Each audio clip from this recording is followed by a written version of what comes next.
लोकसभा चुनाव के लिए कांग्रेस ने अपने उम्मीदवारों की चौथी लिस्ट जारी कर दी है और इस बीच कई दिग्गज नेता इस बार चुनाव लड़ने के मूड में बिल्कुल भी नहीं है। तो वहीं पी चिदंबरम की पारंपरिक सीट इस बार उनके बेटे कार्ति चिदंबरम को दी गई है। इस वक्त न्यूज नेशन के साथ जुड़ रहे हैं Karti Chidambaram. Welcome to News Nation sir. Hello. First question is the seat has been given to you. So how confident is Karti Chidambaram? I'm very confident because the Congress party unit in the Shivaganga parliament is very, very strong. The Congress or a party affiliated from the Congress has won the seat since 1980. So it's a very strong Congress area.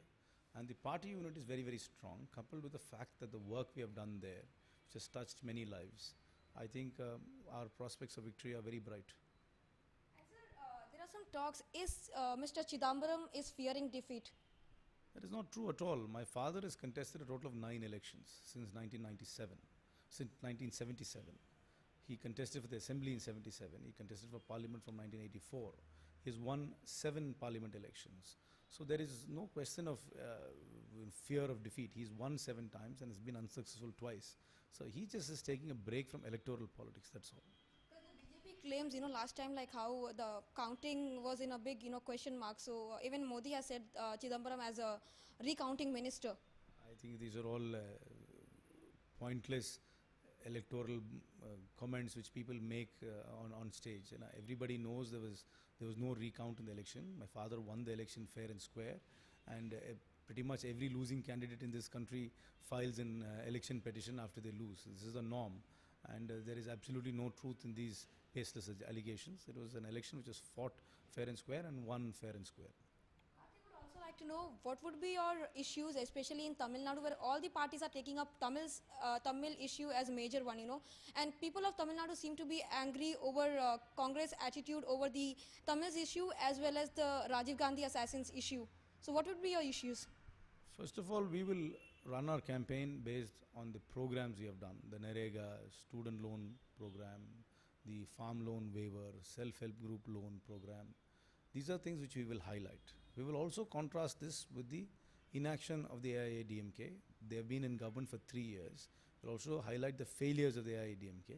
As far as I am concerned, the AIADMK is the only thing they have ever opened, particularly in rural districts, are Tasmac liquor shops. We will highlight this. And they have not done anything significant to improve the electricity situation. So we will highlight the performance of the AIADMK. This also is a referendum on the 3-year rule of the AIADMK. As far as the Sri Lankan issue is concerned, this is a bogey which is always raised during elections, very unfairly on the Congress. We will articulate our position. Regarding the release of the convicted persons for the Rajiv Gandhi assassination, I think it's a very emotive issue. People at large are aghast at the fact that somebody who's been involved in such a dastardly act could be released. And we will highlight this, and I think the public sentiment is in our favor, contrary to what people might portray in some sections of the press. And Karthi, talking about DMK, they have closed their doors for Congress, so Congress seem to be all alone in Tamil Nadu.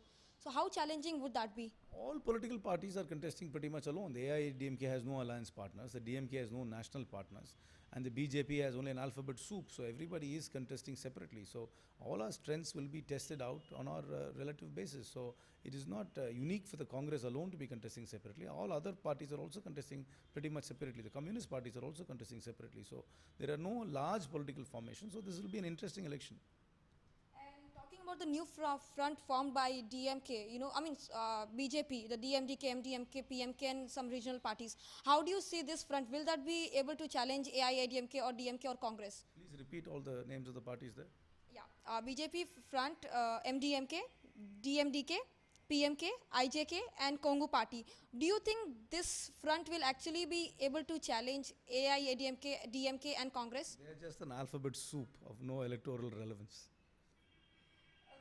And talking about Rajiv assassins, the release of Rajiv assassins, there seemed to be some confusion with Mr. Chidambaram. He seemed to be very confused over that.